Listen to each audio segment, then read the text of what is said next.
Good evening. Today we are doing a breakdown / recreation of Marlon Hoffstadt's new tune, Breathe. Let's get into it. Baby, breathe, it's all good, it's all good. Oh, you know we're still young, still. Go on and kiss someone and lift it up, everybody. No love is gonna turn, we gotta let it. Baby, breathe, it's all good, it's all good. Oh, you know we're still young, but still. Go on and kiss someone and lift it up, everybody. The world is gonna turn, we gotta let it. You ready? Baby, breathe, it's all good, it's all good.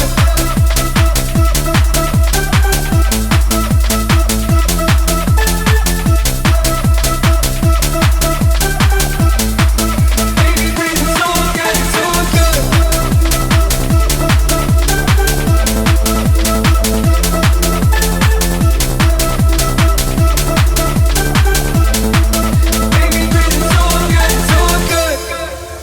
And there we have it. What a tune. I actually made this song before it came out because I loved it so much. And I just heard it in DJ sets and it was much quicker when I was recreating it. So at the moment we've got it at 153. I think the original is a little bit slower, but let's just keep it because I really like it. I've also changed the key up a semitone because of YouTube. So the original is in B major and this is in C major. So keep that in mind. So we start off with the intro. Baby, breathe, it's all good, it's all good.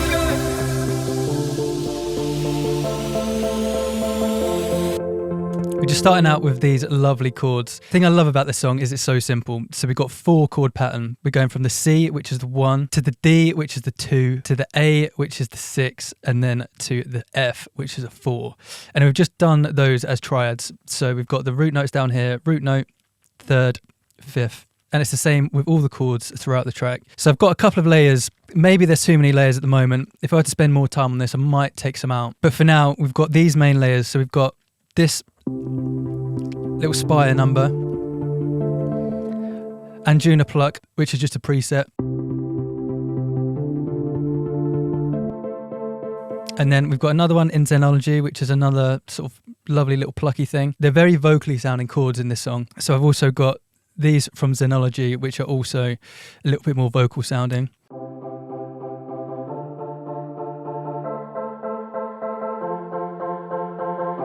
And then we've just got piano underneath that. And then peppered in the intro, we've just got like a little bit to accentuate just a few of those notes with just a vocal and then just another pluck.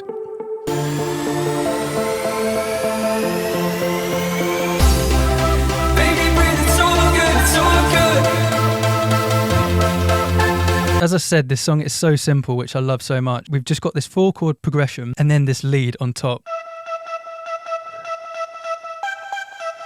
So we're hanging on the E throughout the majority of this melody, which is the 3rd, which is giving that this sort of emotional vibe to it. Because the 3rd, I always think, in the key is the most emotional sound, and because we're in major, it makes it sound super, super happy. So we've just got this one note going up to the G, back to our 3rd, and then up to the A. And that is the whole of that melody throughout the song. The thing I love about it is the way that he's structured the rhythm. So all he's done in the second half of this, if we break this down into this one section and then second section, so instead of it being this rhythm the same throughout the whole thing, which might be a bit boring,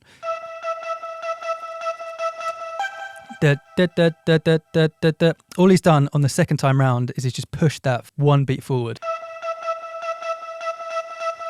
And it's the same with the last bit here. So rather than these two being exactly the same place as they are here, he just pushed them both forward. So it gives a really nice skip. So you never get too bored of that rhythm.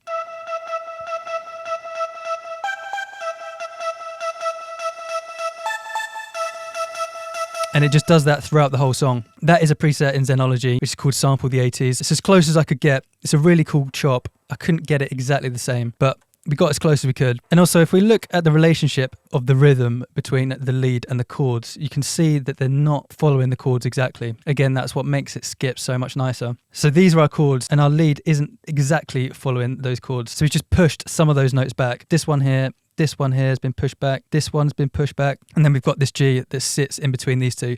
So they're never sitting on top of each other. You have a nice like push and pull between those two rhythms.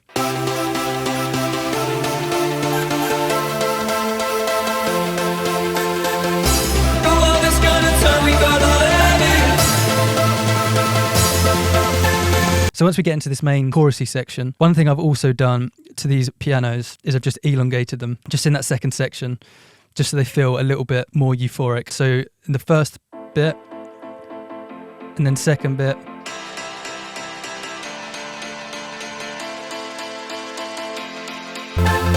and we also have this Reese, which is just a preset, just a very basic sort of speed garagey Reese, just following those root notes. Oh, you know we're still young, we're still. So as we come into the build, he does quite an interesting thing. It's something that I probably would never normally do, but it works so well, and it's probably something I'll do more, is he's building, bringing it back down, building, bringing it back down, and then building again, which seems like it could be like too much swinging. You might get a bit whiplash, but it really, really works. We got a snare riser going up into this break, then we got a snare riser again to build, build, build. We drop down again, and the snare riser back up, which is super interesting. Another thing, as far as I can hear, is he's using pretty much the same effects throughout the whole song. So he uses the same riser, uses the same downlifter and the same impact, and that's pretty much what we've done. We've done a very similar thing, and those are pretty much the only 3 bits of effects that we're using. I've got this little sweep up into the drop, but apart from that, it's all the same samples, which actually makes everything so much easier.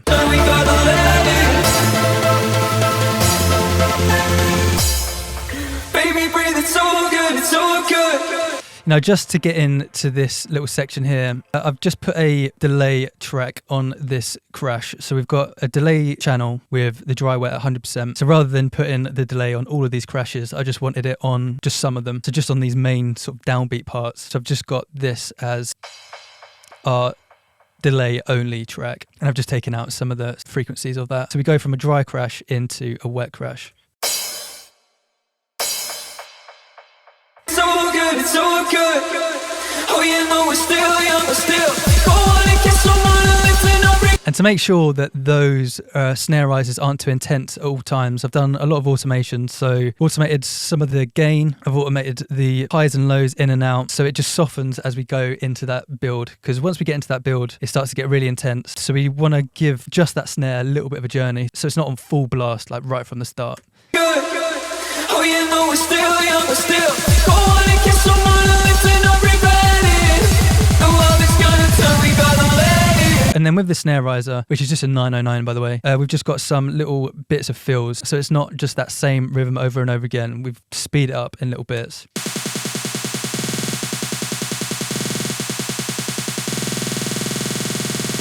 It just makes it much more interesting. Doing a similar thing with the kick as well. So we're building with our kick and then doubling again. Go on and kiss someone and listen up, regret it. The world is gonna turn, we gotta let it. You ready? Baby, breathe, it's so good, it's so good. And then to make that pre-drop a bit more interesting, he's got that snare riser in there as usual, but he's just added this little pre-drop clap. Lovely way of just differentiating these builds with the snare from the one just before the drop. You ready? Baby, breathe, it's so good, it's so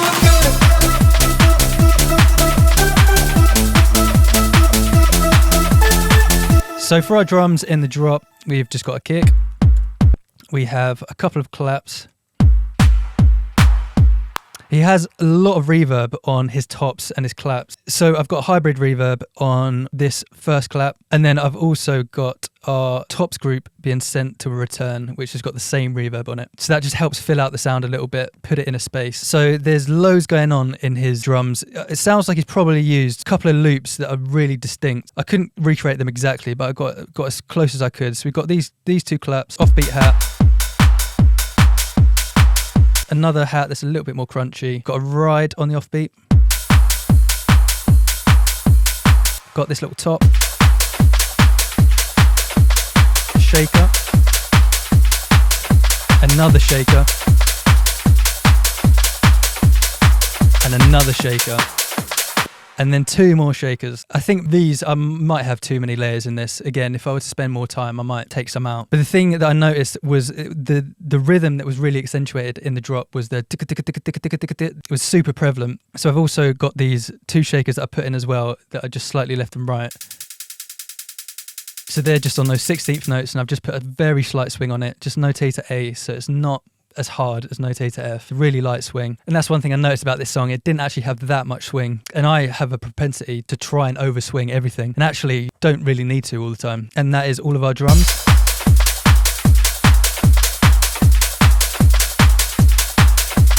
So with our bass, we are just following those root notes.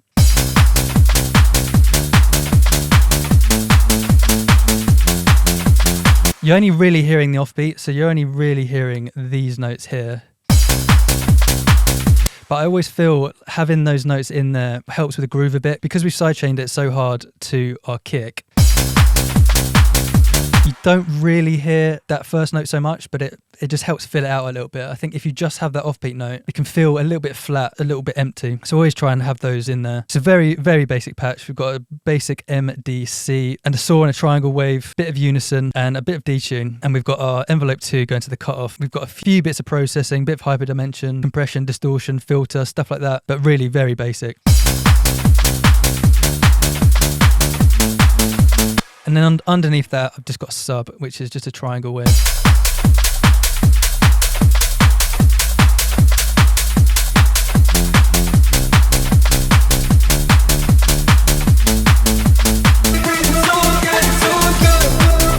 And then the second half of that drop, he goes into sort of double time on that bass. So rather than dun dun dun dun dun, it's digga digga digga digga digga. So it just picks up the energy a little bit in that second half. So we go from these 8ths to the 16ths.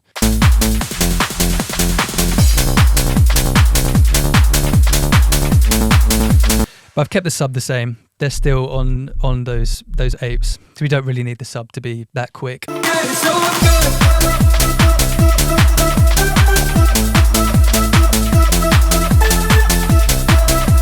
So we're coming back to our main vocal. One thing I noticed about this main melody is the chop that he was using has like almost a pitch envelope on it. And I couldn't really recreate it exactly, but I tried to get as close as I could by going to envelopes and MIDI control pitch bend. So we're pitch bending the very start of the note and bringing it down ever so slightly. So it goes, so you feel a bit of a change in the pitch. So it's not a straight note.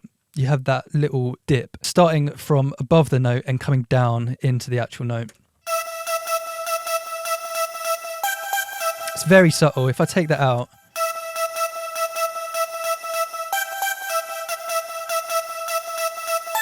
you hear that whip, whip. Actually, this one is in the wrong place. Let's move that.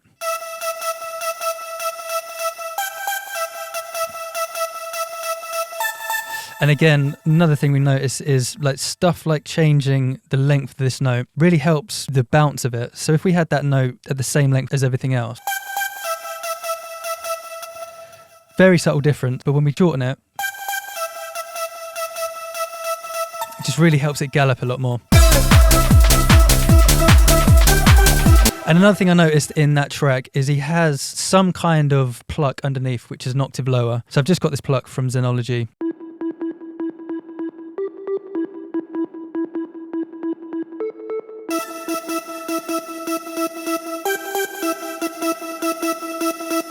Just sitting under there, layering it a little bit. In this section, we've got no chords or anything. Our melodic elements are just the bass and this lead. So I think he's just done that just to fill out those sort of mid sections just a little bit more.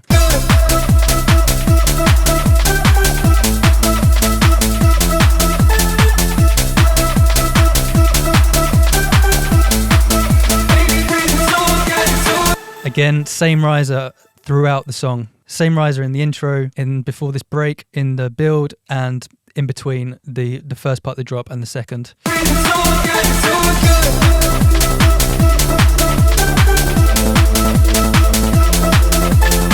And then just to elevate that second half, he's just got these chords.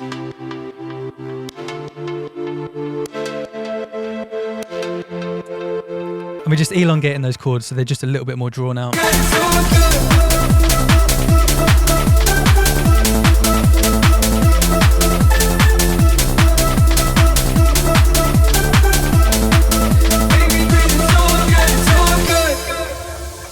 And there we have it. What an absolute tune this is. A great indication of like how simple a song can be. Just when it's written so well, kind of don't need it to be very complicated. And the thing I like about this song as well is it has a very major feel. So you could see this as either A minor or C major. You're starting on the C and it feels very happy. So it feels to me more like a major song. And actually I don't really do many songs in major at all. But I think this is a good sign that maybe we should do some more major songs because it really has a euphoric summery feel to it, which I absolutely love. So thank you very much for watching. Please do like and subscribe and comment. Let me know if you want me to do any other recreations because I've only done one other of these. I think it was a Sub-Focus song. So if you want me to recreate some more songs, I'd definitely be up for that because it was quite enjoyable to do. And seeing a master at work, kind of seeing it laid out, you know, and how different the structure is and how simple a lot of the chords and stuff are, really helps me to solidify, to not overcomplicate things. Thank you very much for watching. I do hope it's helped. Don't forget to breathe.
And love to your mothers.